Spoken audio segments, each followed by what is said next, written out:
just got done sharpening this.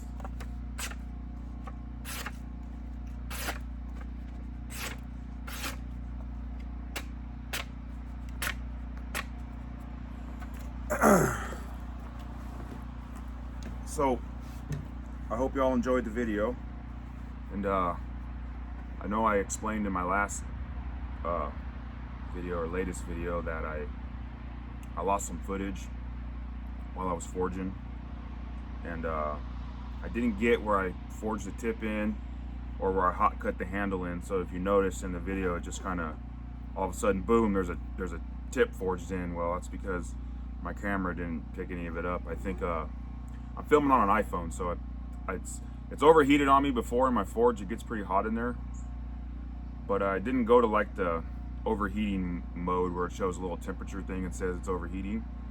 Just was doing some weird stuff. So it's happened to me before, but whatever. If you've seen any of my other videos where I'm making knives, then you've seen how the process of forging the tip. And I just feel that that's an important process, and I was kind of bummed out because I almost didn't make the video, but after reviewing the footage, and once I put it all together, I was like, this isn't so bad. So I went ahead and made the video anyways, which I'm glad I did.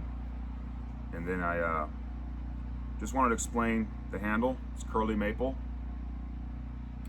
and I just used brass pins and then some 1/8 inch brass pipe fitting for the lanyard, and I just put a piece of paracord on it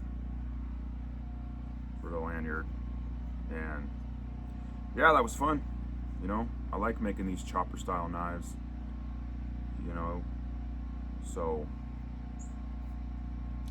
there'll be more in the future. So yeah, I hope you guys enjoyed the video, and y'all have a good day.